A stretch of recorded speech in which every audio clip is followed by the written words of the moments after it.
Yeah.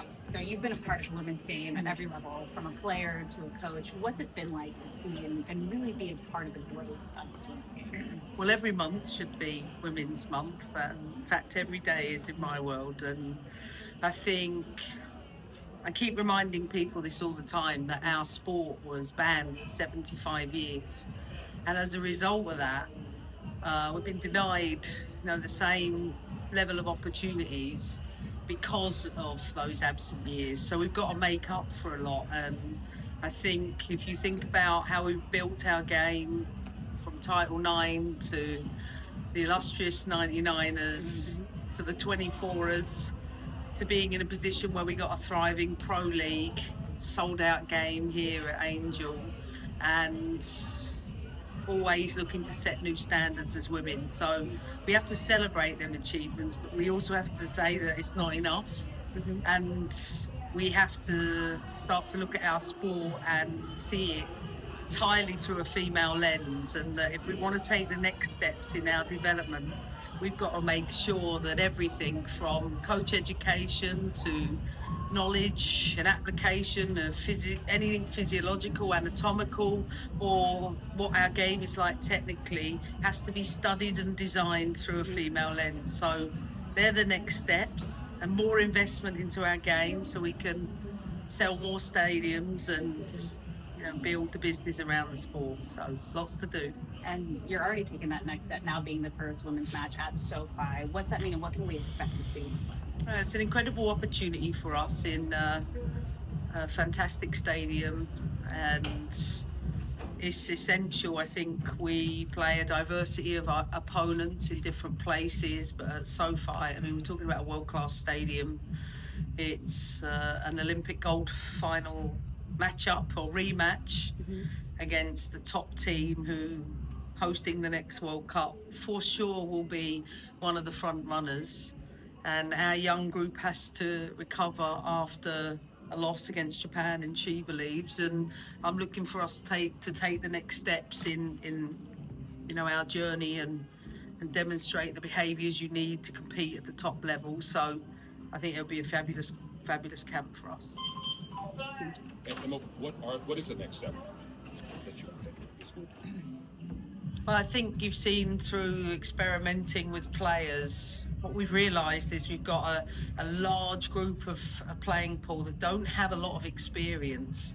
And I'm not talking about the Emily Sonnets and Rose Lavelle's. I'm talking about a vast majority of the players having less than 15 caps. So we have to build the experiences, we have to deepen the playing pool, we have to create opportunities at both the under-23 and the WNT level so that we are developing a good 50 players every year. I think I need another probably 2 camps beyond this one to really see, what that core group will be, but I will want to try and make the group as consistent as possible with each and every camp. But this is, for me, just one of the steps you have to have in development, and one that we want to make sure that our playing pool is deep enough so that when we come to the World Cup, that players are better prepared, I think, than they were going into the Olympic finals. Not that did us any harm. How important is Brazil within this process and the ability to play opponents of this quality as you're making these decisions, and the diversity of the styles of play? Yeah, absolutely. I think just to give you context, generally speaking, we can play against an opponent and have eight plus pass sequences 24, 25 times a game. Against Brazil, you get one, right? You don't get 6 or 7 seconds to make a decision. You get 1 second. And usually that split second results in another 50-50 action. So it's a percentage game. And it's a one where it's full of throw-ins, it's full of dead ball situations, it's full of duels. And you have to compete to play in that. And sometimes you don't get to play the things that you really want to play in terms of everything looking beautiful all of the time. You better learn to fight and scrap, and that's in the American DNA. And I for sure want to put young players in that game, knowing it might be a shock to the system for some of them. But I want to take that hit now, and that's why we will keep experimenting with our playing group. Do you feel like your objectives for the January and February camps were achieved from a technical and developmental point of view?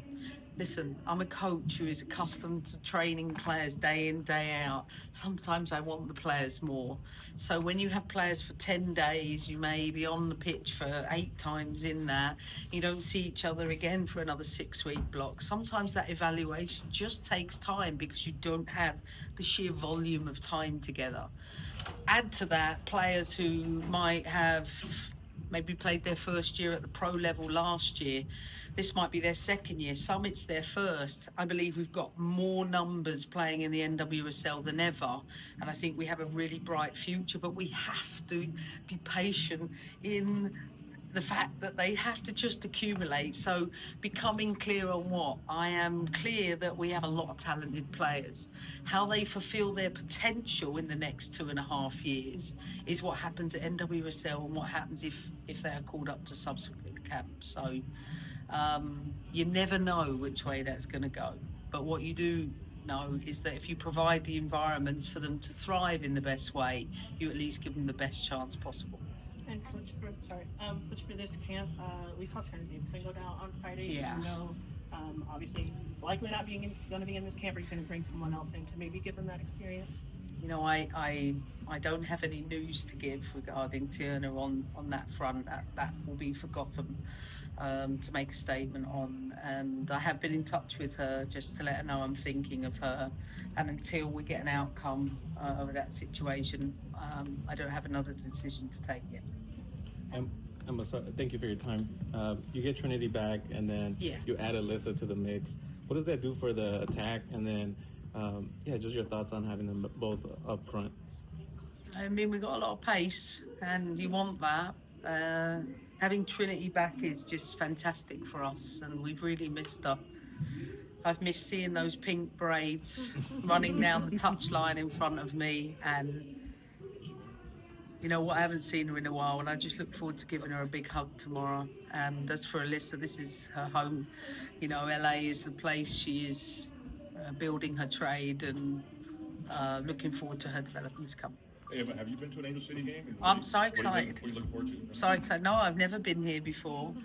I've heard a lot about the fans, and I've heard a lot that you don't just hear it in one section, you hear it around the entire stadium.